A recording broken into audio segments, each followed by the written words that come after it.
today they have Susan Michel with them. So Dove, Myrna, and Susan Michel, this mic is all yours. Oh, so happy to have Susan Michel from Western Massachusetts. Love you. Oh, it's so great to be here. Yeah, I'm excited. Yeah, we all are. And there's a copy of Myrna's book Regis just put up. Wonderful. Yes. Everybody's here. The whole gang's back home. That's right. That's right. I know. I've spoken with Dove, I think, once. So I'm excited to speak with you again. Myrna and I speak quite often, and I always feel so empowered after I get off a talk with both of you, because when Course in Miracles students get together, Christ's light shines so much brighter. I believe that. Wow. So thank you for inviting me. And we're in the God socket too. That's right. We're plugged into our God socket. I think that was a phrase that was downloaded to me from the good God. Yes. Yeah. We actually hear from each other like you heard from me. I'm here only to be truly helpful. And I heard from you, and we're into the God socket. Yeah. We all share. Do you know why we all share? Why? We're all one. God has but one son, and we're all part of we're that all sonship. one. That's why we share. That's what joining is.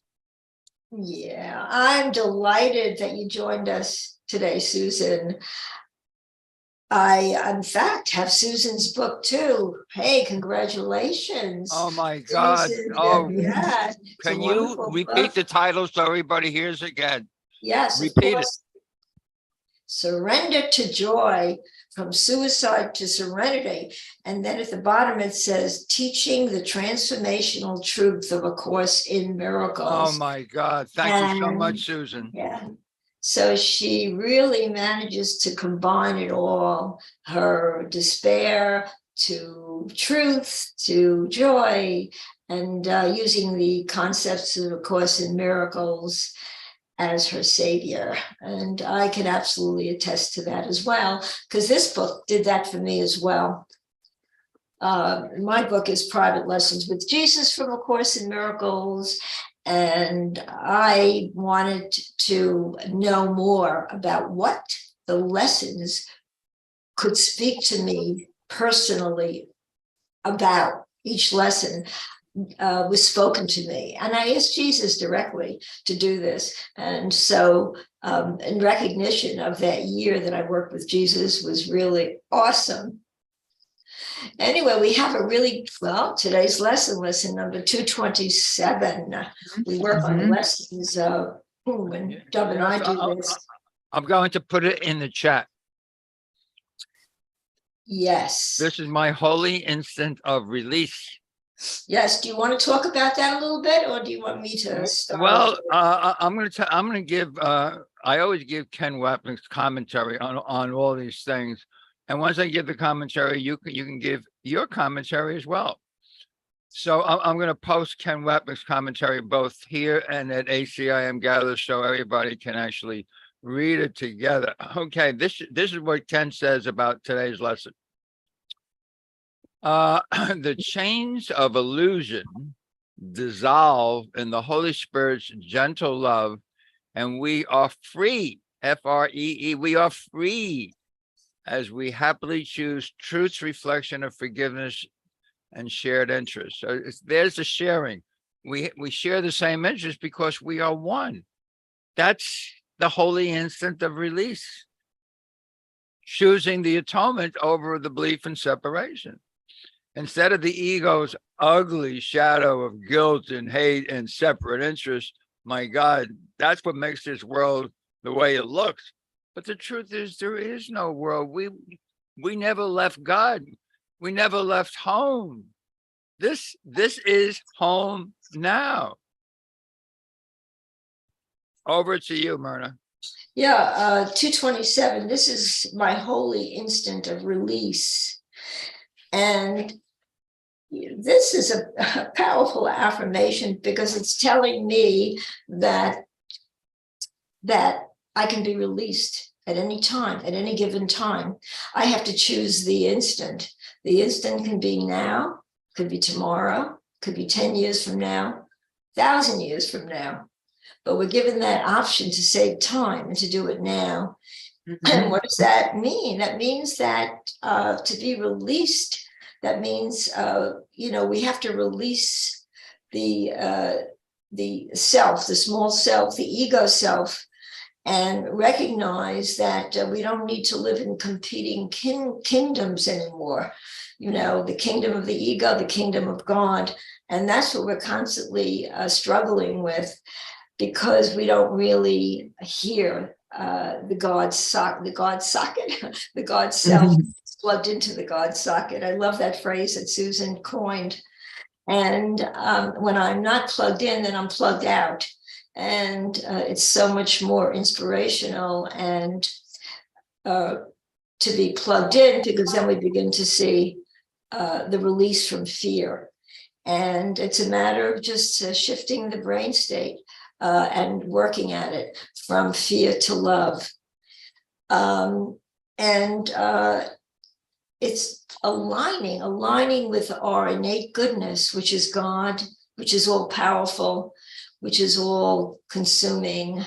And if we just, as Regis, I was listening to his commentary before, said that if we just do it, we don't have to contemplate it. What we have to do is do it. We don't need to listen to the ego's dictates. We don't need to listen. That's the trick. It's always going to present itself in our mind, but we don't have to listen to it. We can recognize that it's there, and maybe like a pesky puppy or something, and just know that that we really hold the truth, and the truth is given to us. It's given to us in this instant. And when we have that aha moment, that moment of truth, then everything comes alive in us. Everything that represented itself before as hurtful, as painful, as fearful, now it changes. We recognize there's another part of us, and that we don't have to feel that way or give into it. Anyway, I turn it over to you, Susan. Yeah, that is just so beautiful, Myrna, what you just conveyed. I went for a run this morning at the reservoir the way I usually do, and it was raining. It was pouring rain, and I was the only one on the whole reservoir, and it was just so beautiful. The rain enhanced the joy of my run, and I kept repeating today's lesson of the day, today's Course in Miracles lesson, and what came to me is be still and know that I am God. And even though my body was moving, my mind was focusing on the pure love and joy, the essence of what I was. And I could sometimes feel certain fearful thoughts come in, but I just released them, and I kept focusing on my innocence and my beauty and my joy. And what came to me was be still an instant and know that I am God, because we all are God, and we don't have to give allegiance to the fear or the guilt when it starts to come in. We can just, it says in A Course in Miracles that God can't take away our fear because the fear is not real. So it's up to us to release the fear. I don't think God can even see our fear because fear is not of God. So it's up to me to release my fear and connect to the truth of who I truly am. But when I'm in a place of joy, I'm connected to my truth. And that's just such a miraculous place to reside in. And it's available to me at each and every moment. If I'm able to just let God be who he is. I mean, it's sometimes challenging to put these thoughts into words, because words are simply communication devices. But when I can actually connect to that state, I feel so good. When I got to the end of my run, I saw the most beautiful bird just standing there in the rain with no one else around. And I ran right by the bird. It was, I don't even know what type it was, but it was majestic and it was tall and it was white. And I ran right by this bird, and the bird didn't even flinch, because I think that my energy was really of a high vibratory frequency. And I truly believe animals can sense that. And I just ran right by the bird as if we were just part of the same beautiful heavenly dream. That was Jesus sending you a sign that he loves you. And that's the miracle, right? Isn't that the miracle, Dove? Yes. When that's what it is. I get them all the time. The idea is to recognize them. Susan obviously recognized it because she lit up at that wonderful presence of something wonderful, and that was Jesus talking to her and saying, "Keep it up, keep going." Anyway, That yeah. moment with the white, beautiful bird was your holy instant of release right out of today's list. That was a holy instant. That can never be replicated again, except right now, again, in this holy instant. Yeah. Yeah. I think that tells us that there's nothing to be afraid of. If God is talking to us through nature and every other aspect of our life, things come up, then we know, what is there to be afraid of? He's right there. He shows me himself. It's like God is. It's an isness. You don't have to say anything else. Being in love is isness. And you can only love all in an isness. You can't leave anyone out, or it's not an isness. It's a conditional moment that you don't want to go back to. You want the isness moment where everything is the same, equal. You know what you made me think of? That first seminar that I went to, not the first, but one of my seminars from a few years ago. It was put on by you, Dove, and John Mundy. Lisa Natoli was there. I hadn't seen her for 20 years. And I remember one of the exercises that we did is we started the phrase with "I am." But you couldn't use your name, you couldn't use your job, you couldn't use your marital status. It was very hard to complete that sentence. I am. Like, who are we when we're not aligning ourselves with our name, with our body, with our sex, with our position? Like, who are we? We are God. We are all the same. We are part of God. And to really just be still and know that I am God. That's what kept coming up for me this morning during my run. Be still and know that I am. Who are we? Who are we without all this stuff that we've taken on in this earthly classroom? We are all God. We are all part of God. However, when we fully surrender to this force, his greatness, his brilliance is available through each and every one of us when we're just still and we can remember who we are. I love that exercise that Dove and John Mundy facilitated in that workshop. It really made me think, but the goal was not to think, just to let go. Very good. Excellent. Release. Perfect. Yes. That's the secret of salvation. Relax your mind, release your thoughts, and let go. Because it's only the thoughts that interfere with the isness. The isness always is. I just posted in the chat from text chapter 8, section 4, what is one, isness and oneness is the same thing. What is one has no opposites. That's why it's in isness. There's nothing that opposes isness. Nothing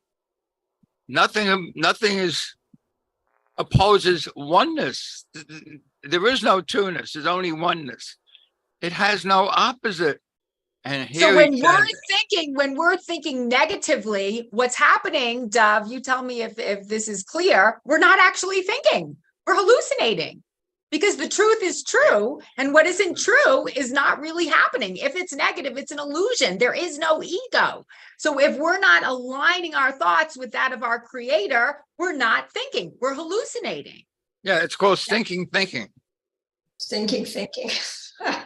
Yeah, the isness is what is, and what can oppose what is, what's true. Is means truth.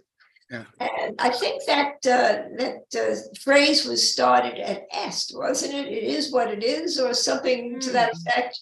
Well, the idea of S is it is. So it is means the way it is perfect. Only the ego thinks it could be different. Only the ego says, no, I want more. It's in the isness that you're free. You're already home. And the isness is equal to all. So just to finish it up, as Zulma just says, it is. It's an isness. What is one has no opposite. Herein lies the peace of God. God's will is perfect equality. So everyone is here now in the isness, and it's all perfect. To think that it should be different, that's what we call stinking thinking. But we have to realize too that it can't be different. It just can't be That's different. right. That's we what hallucinate that it's different, and that's why we're not thinking at all. And that hallucination is what gets us into trouble, because we believe in it. And once we believe in it and we buy into it, then we're not really free. We're not thinking at all, because we're not thinking with God. And if we can think with God, then we are coming home to the truth. But if we're not, we're just going around in circles and feeling fear. And that is such an awful emotion, isn't it? Fear. Who wants to be in fear? I like to be out of fear. And we can derive the pleasures of joy and being out of the fearful socket. God is not the God socket, it's the fear socket. And we can definitely unplug from that if we choose to do that. But it has to be our willingness to do that. We have to want to do that. We have to say, I've had enough of this. I've had enough of the fear. I haven't had enough of the anger that wells up inside of me that I've been holding on to so long. Enough. And once we realize that that's it, that we don't need to be there, and the ego will come in and say, no, that's all wrong. You need to be angry because that person that you're angry at doesn't deserve justification at all, because the way they treated you. I mean, so we're constantly in that flux. And unless we are in that one place, that isness, what is, which is the truth of God, then we're really nowhere. I mean, that's why I think the affirmation that always works for me is, what if everything is just perfect right here, right now? And what that's about, it's about accepting this everything in my life exactly as it is. And in my mind, that sets the foundation for growth, because when you resist something, anything, I mean, as Carl Jung says, what you resist persists. If we resist anything at all, that's a fear-based emotion. And that is not leading us to the higher self, the higher power. That's not leading us to good things. But once we accept everything as it is, then it kind of allows us to move to the next chapter of our life. That's how my life has a tendency to work. And then Susan, I'm sorry, you said acceptance, forgiveness, and gratitude. I didn't mean to interrupt. I just wanted to bring that up. I use that. Acceptance, forgiveness, gratitude. Go ahead. That's very right. Those are very, very empowering emotions. Acceptance, accepting everything exactly as it is. Forgiveness, forgiving everyone who we think has ever wronged us.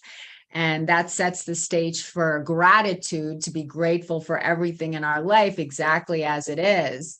You know, I think of both of you. I had well, Dove, you talk about how triggers are opportunities for learning. And I was also reading my own book yesterday on the boat. And I had a huge trigger on Saturday at the nursing home where I work part-time right now. I had a event, an interaction happen with one of the nurses where I felt disrespected and demeaned. You know, I know as a good Course in Miracles student, I shouldn't have allowed it to bother me, but it really bothered me.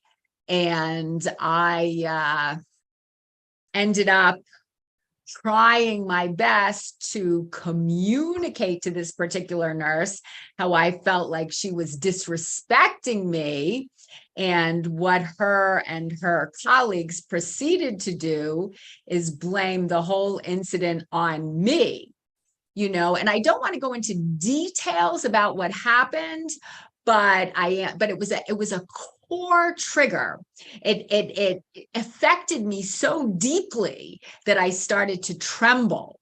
I almost walked out of the nursing home. I felt so demeaned, you know, and I ended up sticking it out.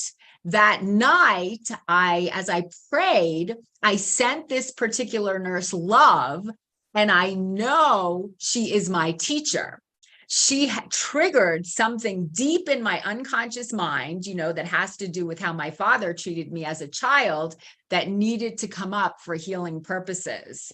And I'm grateful that what was buried in my unconscious mind, which has to do with low self-worth, is able to come up so I can see it, realize that it has no power over me, and release it to the good God. Because for me in this lifetime, I think bringing my darkness to the light is part of my healing process. So everything that is challenging can be an opportunity for growth. So that's what I believe happened a few days ago at the nursing home, but it was a core pain point that I believe was surfacing. Okay, I listened to that story, and I want you to know that's a great story. And there's another way of looking at the whole thing. In fact, that's what's on my card, which you mentioned. Be grateful for your triggers. That's obviously triggered you because they reveal your mistaken beliefs. Now, you might say, well, what mistaken belief was it? I got disrespected. This person over there, you know, said something to me, and, you know, I was horrified. And then later at night, you looked at it and you sent her love, and you know that she's your teacher. But what does it really tell you about your mistaken belief? Do you know?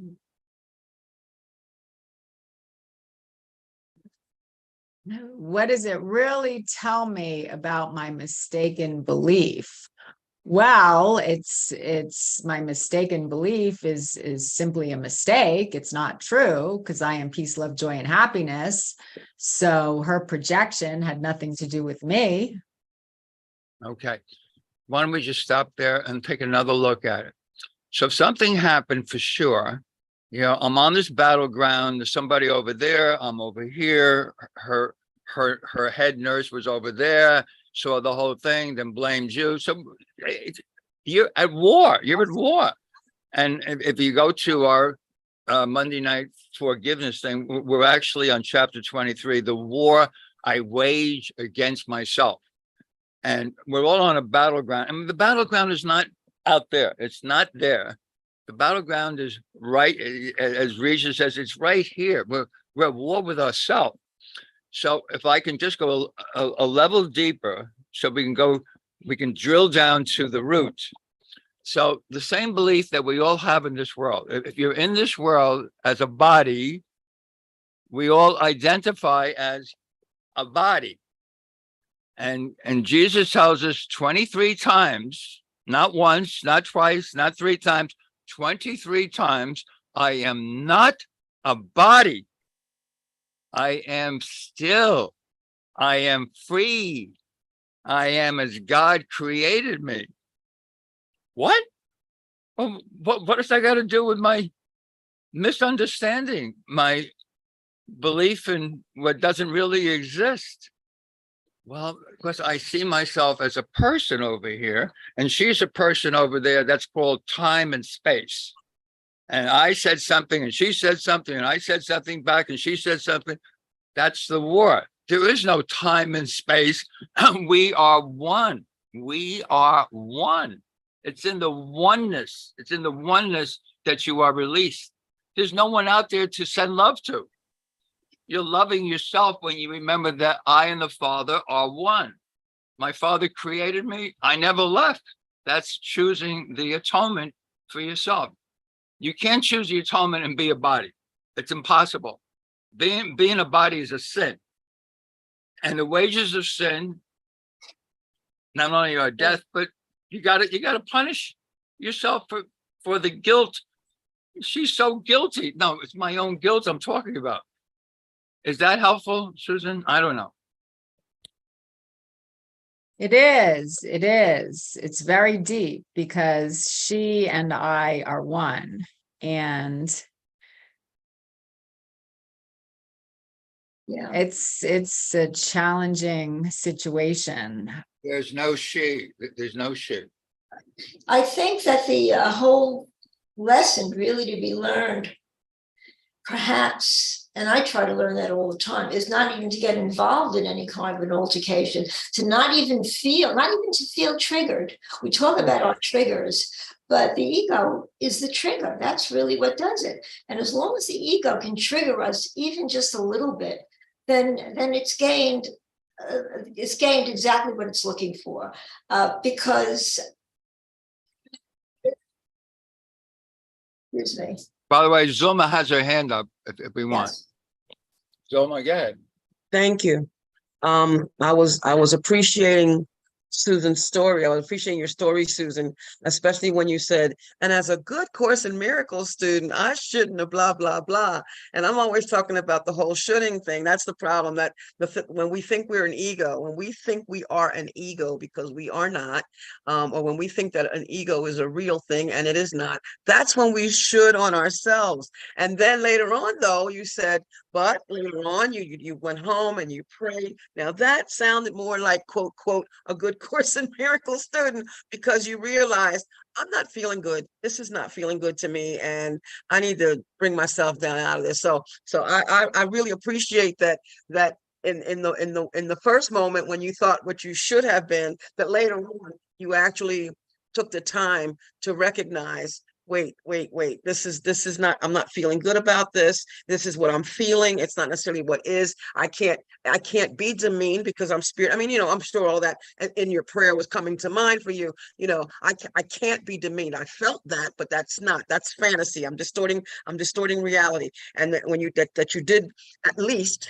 at the least take the time to pray about it, to bring yourself down out of it, to send that love and light, because it was only at that point that you could begin to recognize the union. That wasn't going to happen until you took the time to pray about it. And I realized that. So yeah, I understand that, we have these experiences, and although we, in reality, there is no she and there is no I, but in that moment, doggone it, something that you read that was outside of you gave you a situation, and which later on you were able to look at as something that had to do with you. So it really was ultimately a good experience, since the course teaches that all things work for good, that all things are good. So I really appreciate your story. Thank you for sharing that. Thank you so much. Oh, thank you. Thank you. A great story, because we can all learn from stories, because we experience stories ourselves every day. It's easy to say, well, let's not be triggered, but we have to work on that. Once we really see the other person as ourselves, then we can work from there.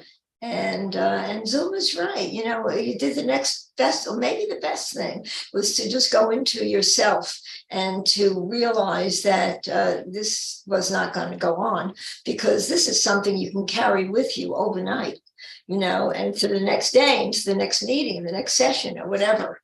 So you were able to nip it in the bud, and that was being very resourceful, in fact. So that was good, really. And that's a good Well, point of you course. make, Myrna, because we can't stop ourselves. We can't stop the feeling. It happens so quickly, you know, before we know it's there. It's what we do with it, what we do once Right. it comes. And Right. it could linger a minute, an hour, you know, part of the day, and maybe not till the evening, whatever. But the fact that we are that's where our learning comes in, to know that we can choose again, that we can recognize that we're not victims, that we can recognize that it's only our thoughts that are causing all this. It's anything before that, we're in our feelings, and this is how we learn.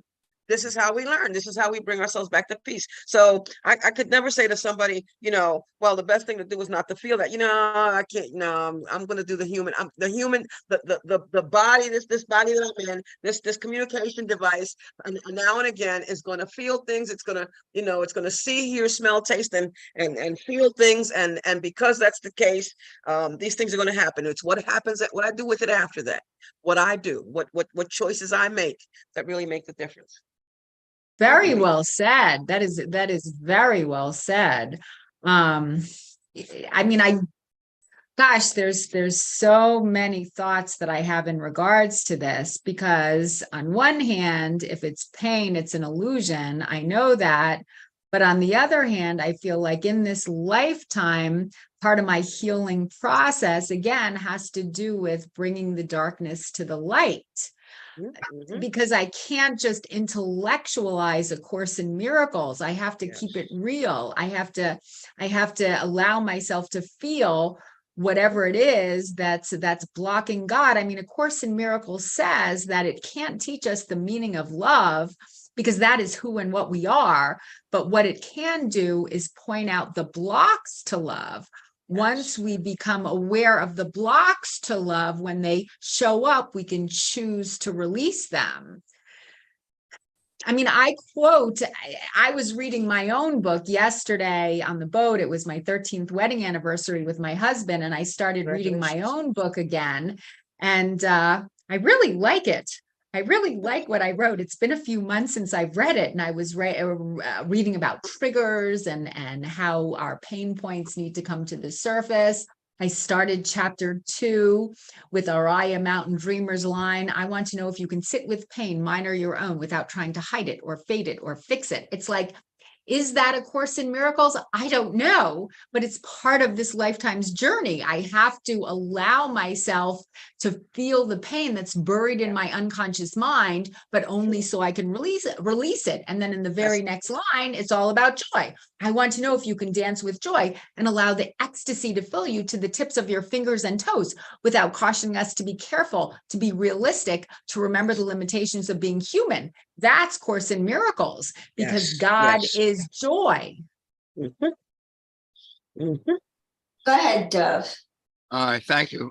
Thank you. I was listening to you, Susan, and something that Zulma also said, you know, once we get stuck in our story, and remember, it is a story, you know, like Byron Katie says, who would you be without your story?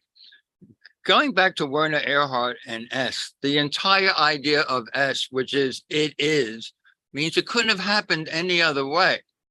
But the ego has stories that if my father didn't do this, my mother didn't do this, my ex-husband didn't do this, my boyfriend didn't do this, I was born in the right side of the tracks, if. Like they say, if there's an if IF in the way you spell life, God is not the center of your life, because the way it is perfect the way it is. You don't need a story. We don't need the story. Now, I suffer from the same thing as you, Susan. You may be very surprised. I have a thought that I want people to like me. And if they don't like me, well, I'm unworthy. I haven't done enough for them. Maybe I should do more for them. I have to say something that's brilliant or smart so they like me. No, I'm going to post this in the chat. I already posted it in the room, I believe, from chapter 4, section 1. Your worth, your self-worth is not established by what you say, your teaching, your learning, your story. Your worth is established by God. And as long as you dispute this, everything that you do will be fearful. Now, when you mention, this course says you got to remove the blockages. Well, the only blockage is our belief in fear, literally. And the fear comes up whenever something happens that is traumatic, which is why I say, be grateful for your triggers. Those are your traumatic moments in which all of a sudden you realize that someone doesn't love you, or someone doesn't love me, Dove. Someone doesn't like me the way I think I am. But the way I think I am, well, I'm the smart guy, I'm a good-looking body. I used to be a good-looking body, and people should like me, right? No, that's the ego's entire identity. You got to laugh. If you want, I'll finish the rest of this paragraph because it's wonderful. As long as you dispute this, everything you do will be fearful, particularly any situation that lends itself to the belief in superiority. Oh, there you go, Dove. You think that you're superior. And inferiority. Well, I'm not good enough yet. Teachers must be patient and repeat their lessons until they are learned. I am willing to do this because I have no right to set your learning limits for you. Again, listen, nothing that you do or think or wish or make is necessary to establish your worth. This point is not debatable except in delusions, imagination, fantasy, dreams. Your ego is never at stake because God did not create it. It doesn't matter if people don't like you, Dove. That's your ego that they don't like. But God did not create it, but your spirit is never at stake. Why is that? Because God did create your spirit. You are as God created you. Any confusion on this point is delusional, which means you're dreaming, and no form of devotion is possible as long as this dream lasts. Wake up, little Susie, wake up. But those triggers are generally rooted in the past. And Susan expressed that. So, so even though, granted, we don't need the story, but before we can get rid of the story, we have to realize that story's even there. Because had Susan not had that experience, it brought to her, well, wait a minute, where did this come from? Oh, shoot, Daddy. Okay, now I can let this go. Now that, because up until this point, how deep-seated it may have been. It was just sitting there waiting for that nurse, to say whatever it was that she said, for that to come up for Susan so she can then let it go. We have to be able to recognize that this stuff is going on before we can dispel it. Otherwise, we're just doing what we call spiritual bypass and pretending it's not there, pretending it's, oh, well, it's only my thoughts and I can see peace instead of this. And then the whole time not feeling peace. Oh, no, screw that. I have to feel it. It has to hurt. I have to cry through it, however that works for me, before I can say, oh, and now that I realize where this is coming from, I can let that go. Now I can recognize that I am not an ego. Now I can recognize that I am in a state of grace forever. But I had to see all that. I had to remove that block. As Susan said, I had to remove that block. It was in the way. It was preventing me from seeing myself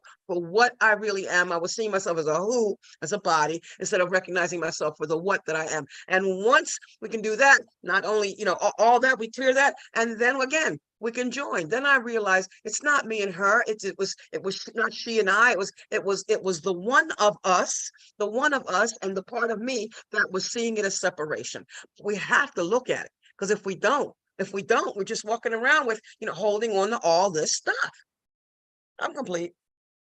That's how my life seems to work. I mean, again, stepping back and looking at the incident without all that emotion behind it, it was reenacting what used to happen between me and my father throughout my whole childhood.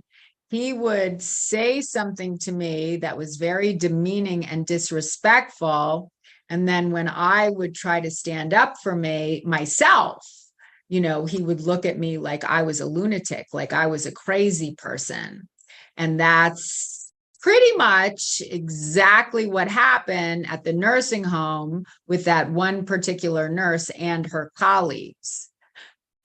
Again, no right or wrong, no good or bad.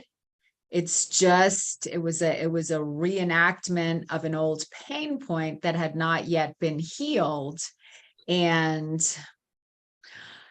maybe it would have affected the average person, even if they didn't have my childhood. However, it affected me to an extreme because my hands were trembling and I could barely breathe. And I had to do everything I could not to walk out.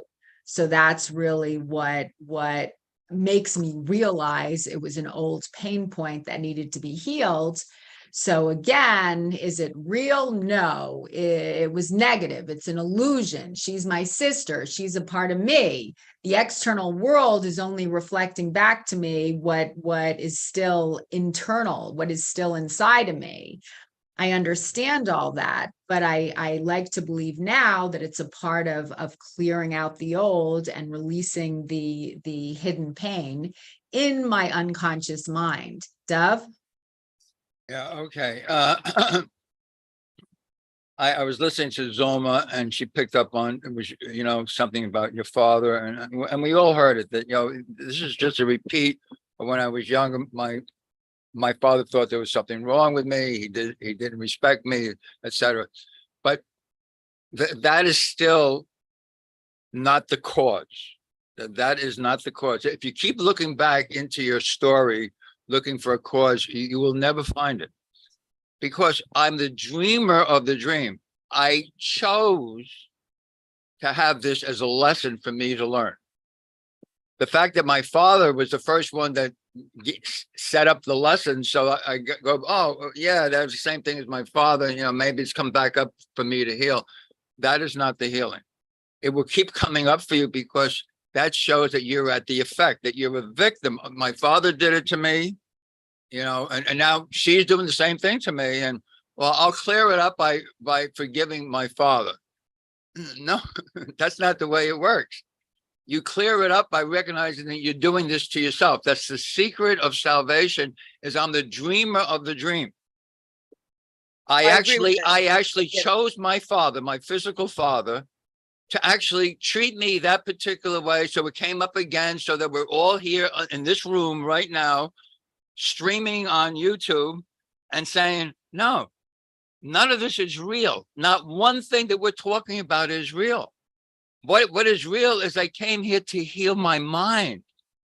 And, I'm about to put up something that Zulma put up when she first walked into the room. Let me not be your critic, Lord, today and judge against you.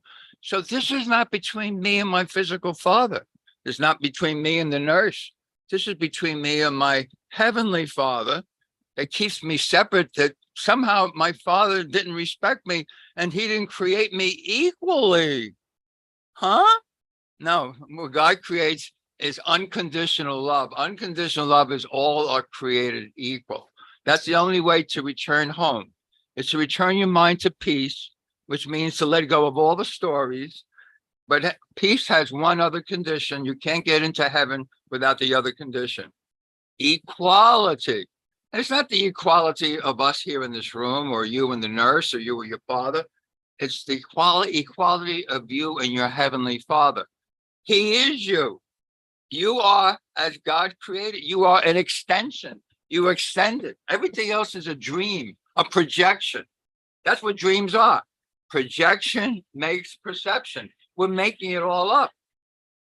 That's why you can't get out of this world of you or me, us or them, of bodies, until you realize, and now I'm going to put up exactly what I wanted to put up, which I just found from Ken Wapnick, and he says it in one line. Jesus knew his reality was outside the world of bodies. There's no reality here.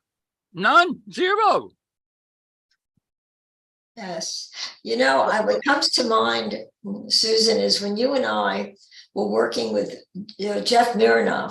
Susan and I go back a long time, 1990s, and we were taking a class with this spiritual teacher. Our teacher was Jeff Myrna, who tutored us on the Course in Miracles. And I came to that very first class because something had happened that really hurt my feelings, and I couldn't get away from it. And I was involved in the Course in Miracles, but not for that long. And I realized that perhaps the power of my healing would be in that book. And I went through the telephone book, because in those days we didn't have the internet. We went through the phone book and the yellow pages, and I found Jeff Myrna. I came to that class and I related that story. And what he said to me, to all of us, was there's a place inside of us that can't be hurt. There's a certain place within ourselves that cannot be hurt and cannot be defiled. Do you know that sentence stayed with me always?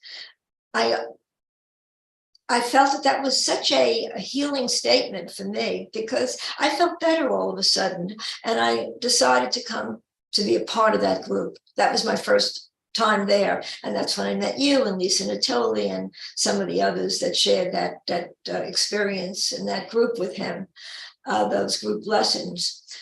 In any event, again, yeah, you know, hurt is a bad thing. Hurt hurts. And when it comes up on us, sometimes we really don't know what to do with it, or how to heal it, or what to, you know, how to explain it.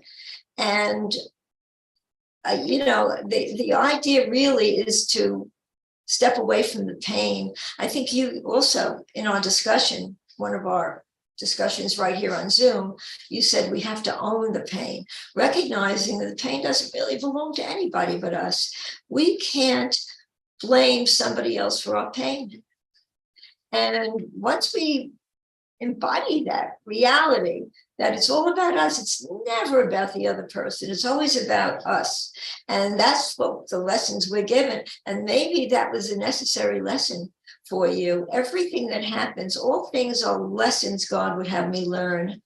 And that was a very poignant lesson at that moment. I have them all the time. Sometimes I walk away from something, you know, holding myself back, but still feeling the pain. But then when I recognized later on that I didn't involve myself in a battle of minds, that I walked away, it gives me a sense of peace. So Ken Wapnick said something too, that it doesn't matter what you say, as long as you say it peacefully. And that's another statement that stays with me all the time. Whatever it is, just say it peacefully. And that helps a lot. I think you and I had a long talk about that, Myrna, now that I'm thinking about what you relayed from Ken Wapnick. Words don't even matter. It's where you're coming from when you say the words. Like, you can say the words, the wrong words coming from a place of love, and people are going to pick that up. Or you can say the perfect words coming from a place of fear, and people are going to pick that up. It's not what you say, it's are you coming from a place of love, or are you coming from a place of fear? Words in itself don't matter. That's what I believe. And then you also talked about not owning the pain. And that's interesting, because on one hand, only the love is real.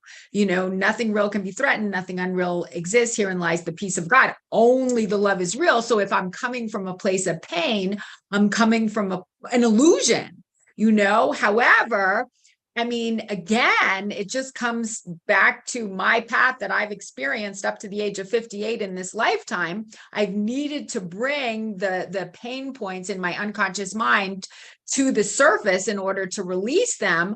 I always go back to chapter 1, the escape from darkness, because there aren't a lot of paragraphs in A Course in Miracles specifically about bringing the darkness to the light.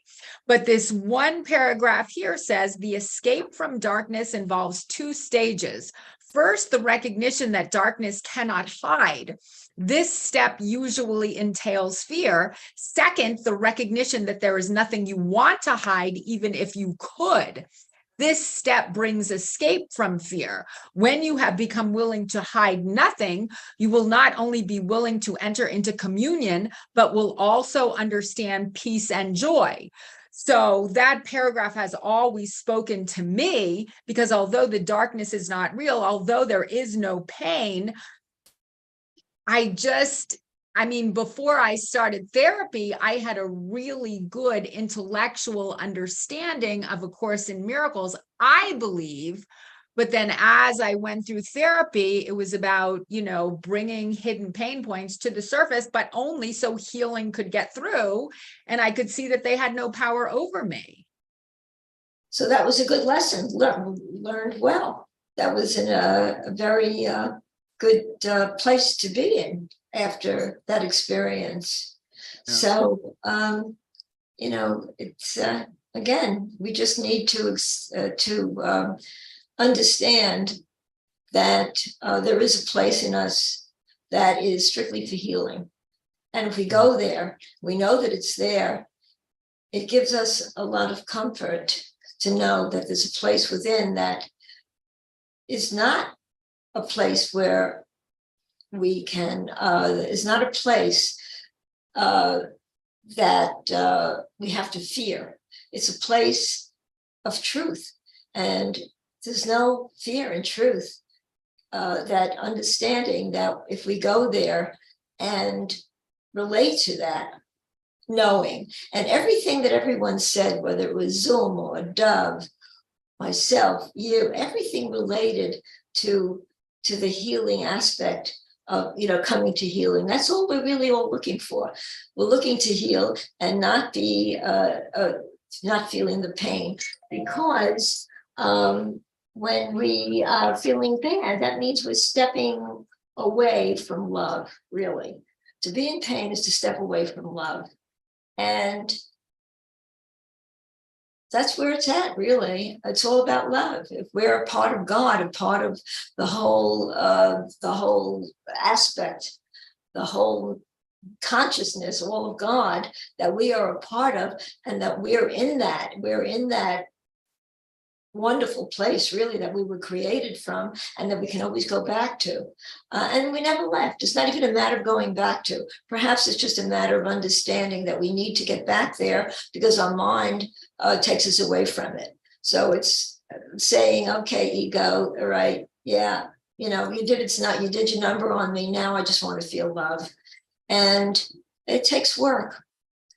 And I think things are going to happen every day that will trigger us, but maybe perhaps the triggers become lighter and lighter as life goes on. For me, it has. There was a time in my life that if I was triggered, I would have to react to it. And then where did it get me? It got me more pain. So in this day and age, I see it when it's happening. And I think I've gotten a lot better. When I say I'm not 100% there, but I think the fact that I know it and try to practice it, maybe it means that I am 100% there. I just have to work at it.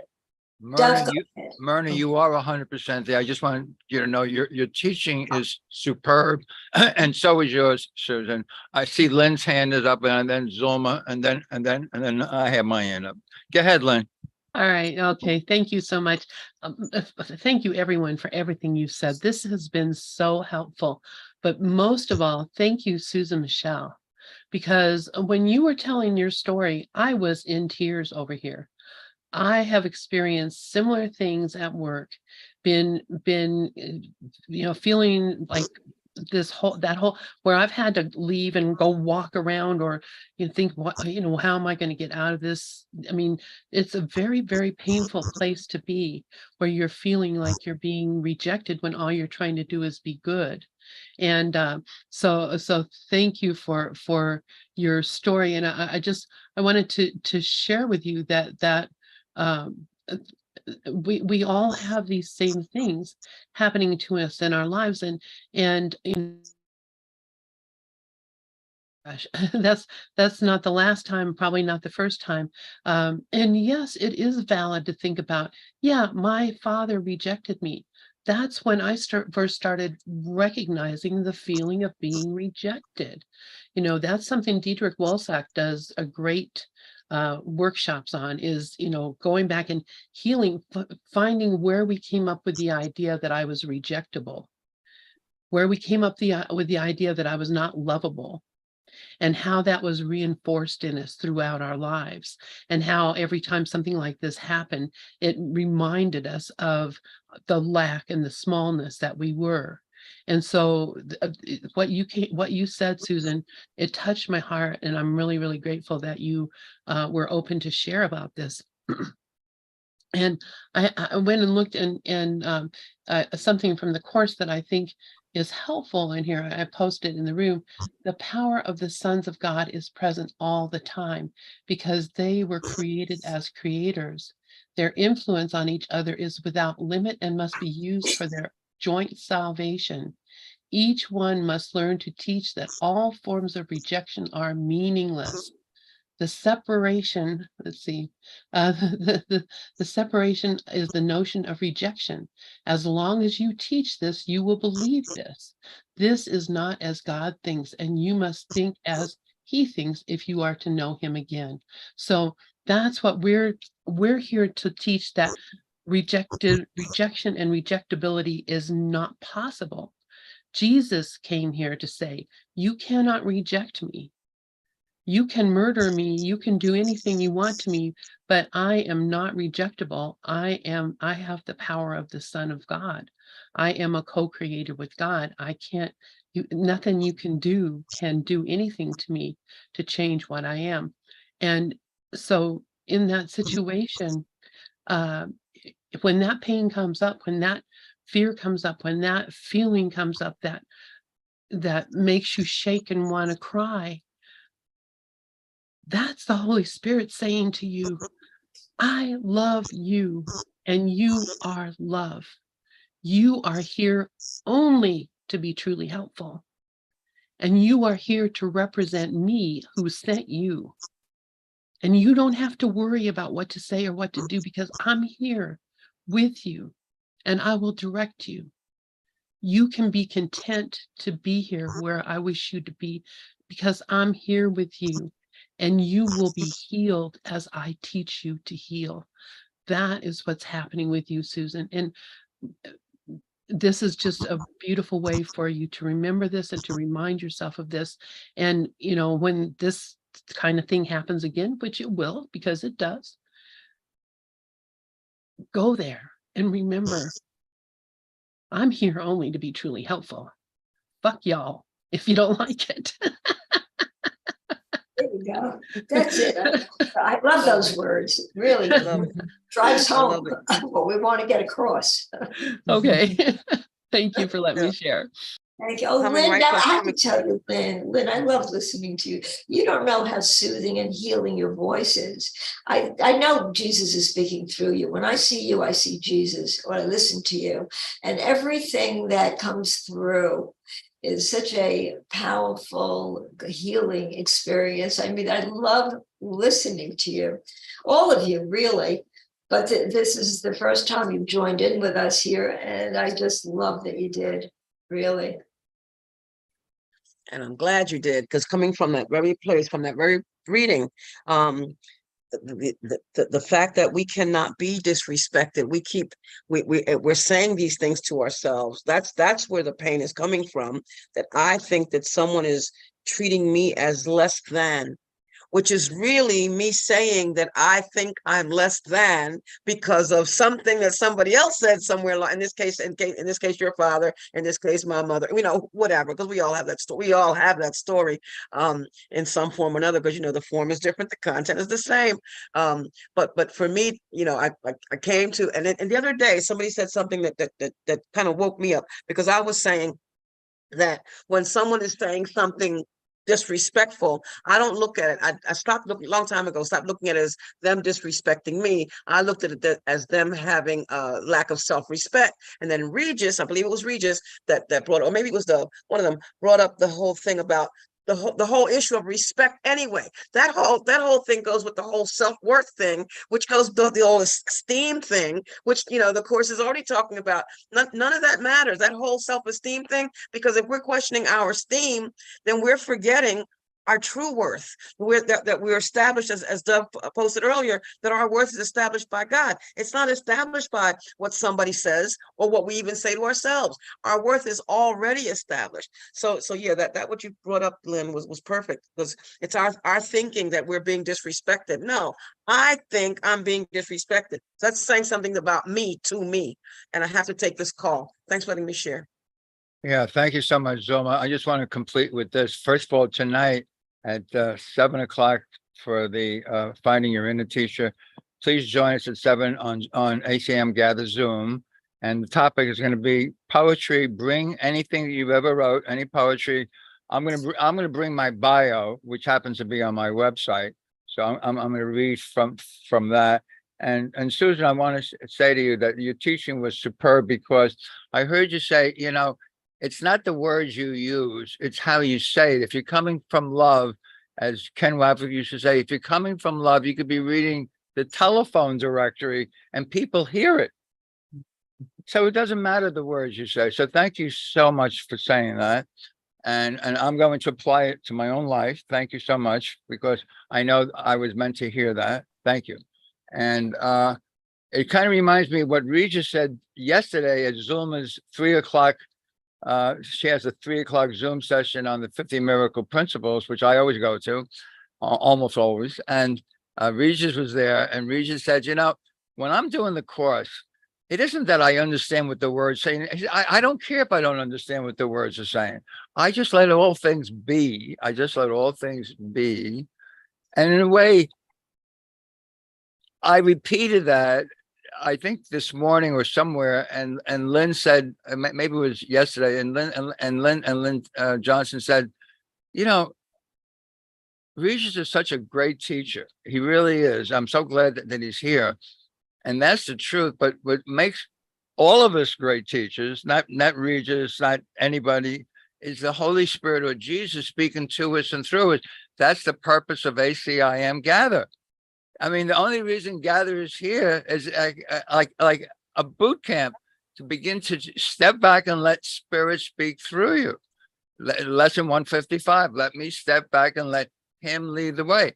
That's what all of us have experienced, that when we first got here, like Regina Dornaker said, the first time I spoke, I Gather, I had butterflies in my stomach. Well, a year later, she was doing 4 sessions a week because she realized that Holy Spirit speaks to us and through us. So all the teachers here develop wonderfully, because it's not us doing the speaking, it's Spirit speaking through us. Love you all. Thank you. This is wonderful.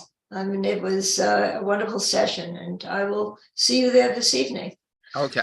O'clock. Thank you both so much for inviting me. I had a amazing learning, growing experience. Thank you so much. I love you both so much. You taught as And- well. Yeah, this is awesome. And I mean, it's like, oh, now we have another group.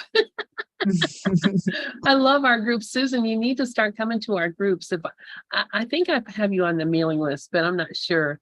But we have one tonight, the poetry one, which, I mean, they're a lot of fun and a lot of good people.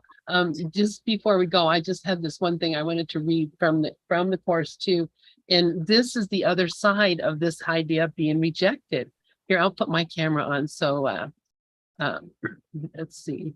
You can see my uncombed hair. Anyway, the other side of feeling rejected, he says, only those who give over all desire to reject can know that their own rejection is impossible. You have not usurped the power of God, but you have lost it. Fortunately, to lose something does not mean that it is gone. It merely means that you do not remember where it is. Its existence does not depend on your ability to identify it or even place it. It is impossible to look on reality without judgment and merely know. It is possible. It is possible to look on reality without judgment and merely know that it is there. So it's, when I stop judging, they'll stop judging too. It's just the way it works. So thank you guys. And Dove, did you want to say something else? Yeah, I just want to say the word reject has a synonym because, words are replaceable for each other. The other word is denial. When we deny a brother, we deny ourselves. When we judge a brother, we judge ourselves. So rejection, denial, they're all the same. That's why we experience rejection, because we have denied someone in our family of people, whether I denied somebody here at Gather, whether I denied someone on the internet. Denial is rejection, and I'm going to experience it myself. And the other thing I want to say as the last thing, I learned today, thanks to you, Susan, that I'm always speaking to myself, but I'm always speaking about myself to myself. So why do I have to raise my voice? Love you. Great. Thanks, you guys. This is lovely.